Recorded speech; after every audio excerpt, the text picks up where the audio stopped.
بسم اللہ الرحمن الرحیم۔ انتہائی عزیز طلباء، السلام علیکم۔ آج ہم سرمایہ اردو حصہ دوم کے نثری اسباق میں سے دوسرا سبق تشکیل پاکستان پڑھیں گے۔ تشکیل پاکستان کے مصنف ہیں میاں بشیر احمد۔ عزیز طلباء، میاں بشیر احمد قائد اعظم کے قریبی ساتھیوں میں سے ہیں۔ آپ کی پیدائش 29 مارچ 1893 میں باغبان پورہ لاہور پہ ہوئی۔ وفات 3 مارچ 1971 کو ہوئی۔ جائے پیدائش لاہور ہے۔ والد کا نام جسٹس شاہ دین ہمایوں تھا۔ آپ نے آکسفورڈ سے بیرسٹری کا امتحان پاس کیا۔ 1922 سے 1956 تک اپنے والد جسٹس شاہ دین ہمایوں کی یادگار میں ادبی ماہنامہ ہمایوں جاری کیا۔ 1924 میں آل انڈیا مسلم لیگ کی مجلس عمل کے رکن رہے۔ 1964 میں پنجاب اسمبلی کے رکن رہے۔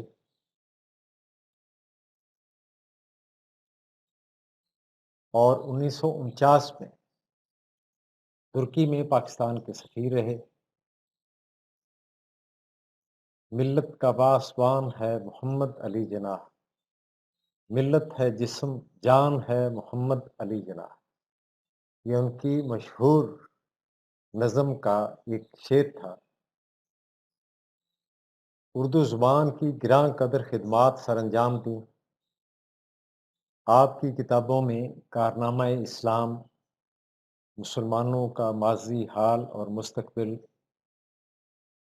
اور فلسفہ زندگی یہ نمایاں ہے۔ عزیز طلبہ، اسباق میں استعمال ہونے والے مشکل الفاظ کے معنی حاشیہ میں نے علیحدہ لکھ دیے ہیں، اور اس کو میں دہرا بھی دیتا ہوں۔ تشکیل بمعنی تعمیر اور بناوٹ کے ہیں۔ ثبت دبدبہ ہے۔ مصلح اصلاح کرنے والا۔ ناگفتہ ناقابل بیان۔ بتدریج آہستہ آہستہ۔ دور اندیش بہت دانا۔ قدامت پسند پرانے خیال کے لوگ۔ دقتوں مشکلات۔ تقویت طاقت۔ منادی اعلان۔ تحریکات تحریک کی جمع۔ جدید علم الکلام دلیل اور منطق سے مذہب کا ادراک۔ غیر گہرے ارتقاء بلندی۔ پرتو فغن سایہ ڈالنا۔ انحطاط تنزل۔ اظہر من الشمس بخوبی۔ سورج کی طرح روشن۔ حالات دگرگوں ہونا، حالات خراب ہونا۔ تنسیخ منسوخ ہونا۔ پراگندہ منتشر۔ تحفظات و مراعات، حقوق و رعایتیں۔ معرض التباء، ملتوی کیے رکھنا یا نظر انداز کرنا۔ تہ تیک کرنا، قتل کرنا۔ قوت آفرین تغیر، قوت پیدا کرنے والی تبدیلی۔ رونما واقع۔ نصب العین مقصد۔ مطلق العنان پورا اختیار رکھنے والا۔ عزیز طلبہ، سبق میں جو اصلاحات اور تحریکات کے نام آئے ان میں فرائضی تحریک ہے۔ 19ویں صدی میں مشرقی ہندوستان بنگال میں حاجی شریعت اللہ کی جاری کردہ ایک اسلامی اور دینی تحریک، جس کا مقصد خلاف شرع اور غلط رسوم و رواج کی اصلاح اور معاشرے کی تعمیر تھا۔ اس تحریک نے کاشتکاروں کو ہندو ذمہ داروں کے استحصال سے بچانے کی کوشش کی۔ انجمن حمایت اسلام قاضی خلیفہ حمید الدین کی مساعی سے 1884 میں لاہور میں انجمن حمایت اسلام قائم ہوئی۔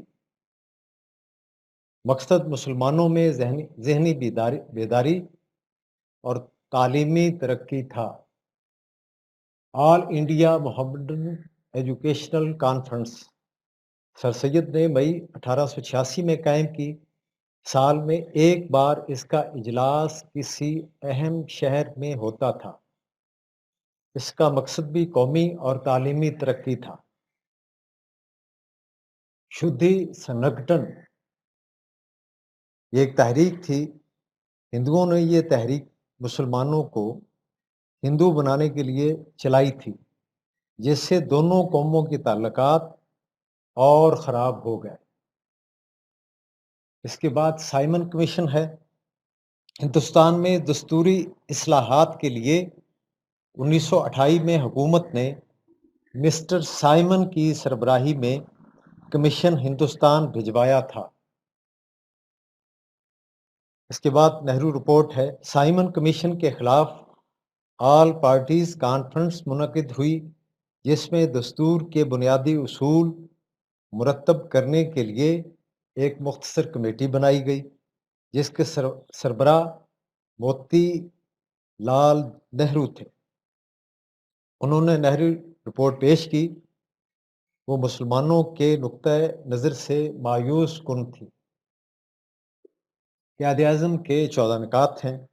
نہرو رپورٹ میں مسلمانوں کے حقوق و مفادات کو نظر انداز کیا گیا تھا۔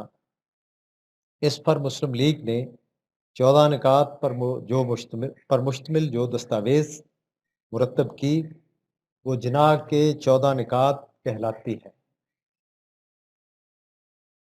آل انڈیا مسلم کانفرنس 31 دسمبر 1928 اور 1 جنوری 1929 کو آل پارٹیز مسلم کانفرنس منعقد ہوئی تھی۔ گول میز کانفرنس ہے۔ 1 نومبر 1930 تا جنوری 1931 میں پہلی، 1931 میں دوسری اور 1932 میں تیسری گول میز کانفرنس لندن میں منعقد ہوئی تھی۔ ان میں بہت سے ہندو مسلم سیاسی رہنما بھی شریک ہوئے اور ہندوستان کے سیاسی مسائل کا حل تلاش کیا جاتا رہا۔ عزیز طلبہ، گول میز کانفرنسوں میں کوئی سمجھوتا نہ ہو سکا تو برطانوی حکومت نے یک طرفہ طور پر 1935 میں یہ دستوری قانون نافذ کیا، یک طرفہ طور پہ نافذ کر دیا۔ جمعیت علماء ہند 25 نومبر 1919 کو جمعیت العلماء ہند وجود میں آئی۔ اس کے پہلے صدر مفتی کفایت اللہ اور سیکریٹری مولانا احمد سعید دہلوی تھے۔ خدائی خدمتگار صوبہ سرحد کے خان عبدالغفار خان کی سرخ پوش تحریر کا نام ہے۔ تحریک احرار مسلمانوں کی ایک پرجوش تحریک، جس سے چودھری فضل الحق، عطا اللہ شاہ بخاری، ظفر علی خان اور کئی دوسرے مسلمان رہنما وابستہ رہے۔ عزیز طلبہ، بنگال ایک بہت بڑا صوبہ تھا اور انتظامی امور میں مشکلات پیش آ رہی تھیں۔ چنانچہ انگریزوں نے اسے 2 حصوں میں تقسیم کر دیا۔ مشرقی بنگال مسلم اکثریت کا علاقہ تھا، اس میں ملازمت اور دیگر معاملات میں مسلمانوں کو بہت سے فوائد پہنچے۔ اس پر ہندو بگڑ گئے۔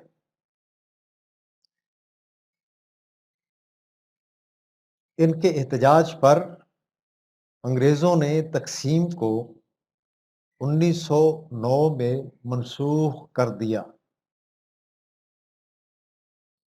عزیز طلبہ، انتھونی نے بہار میں جہاں وہ کلیکٹر تھا ہندی زبان قانون رائج کی، پھر یو پی کا گورنر بنا تو وہاں ہندی قانون رائج کی اور رسم الخط دیوناگری کر دیا۔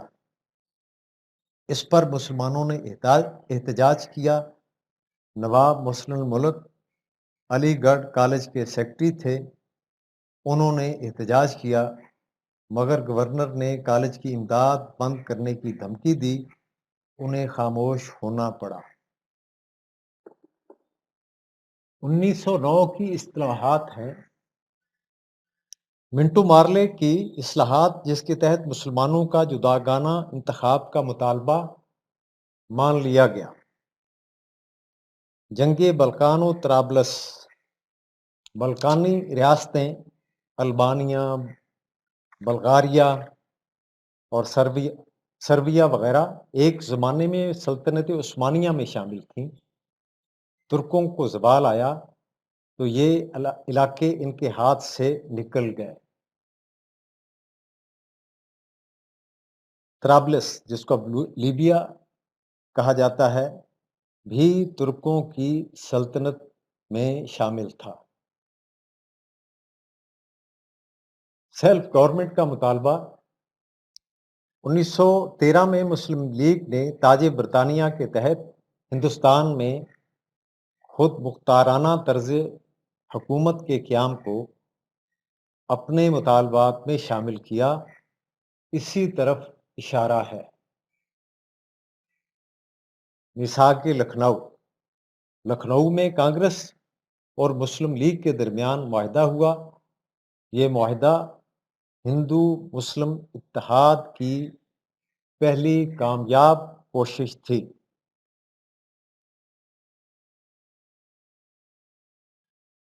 یہ رولٹ ایکٹ ہیں، جن کو ظالمانہ قوانین بھی کہا جاتا ہے، 1919 میں منظور ہوا، جو نہایت ظالمانہ قوانین پر مشتمل تھا۔ اس کے خلاف احتجاج ہوا۔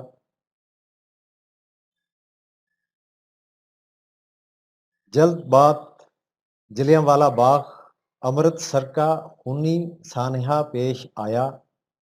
اس کے بعد پنجاب میں مارشل لا نافذ کر دیا گیا۔ سلطنت عثمانیہ، خلافت عثمانیہ کا وسیع علاقہ کہلاتا ہے۔ اس میں موجودہ سعودی عرب، عراق، اردن، شام، لبنان، فلسطین، اسرائیل اور لیبیا تک کے علاقے شامل تھے۔ اتنی بڑی سلطنت، اور وہ بھی کفار کے لیے ناقابل برداشت تھی۔ انہوں نے اس کے حصے بکھرے کرنے کی سازش کی اور کامیاب رہے۔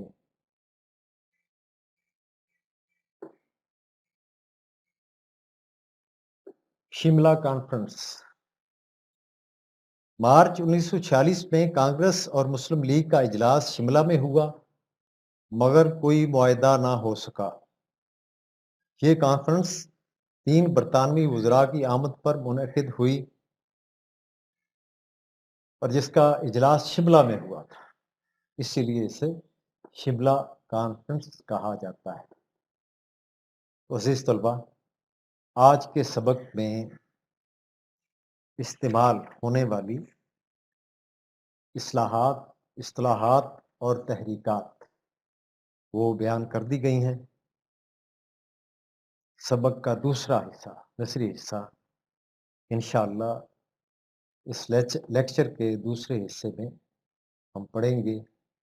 اللہ ہمارا حامی و ناصر ہو۔ اللہ حافظ۔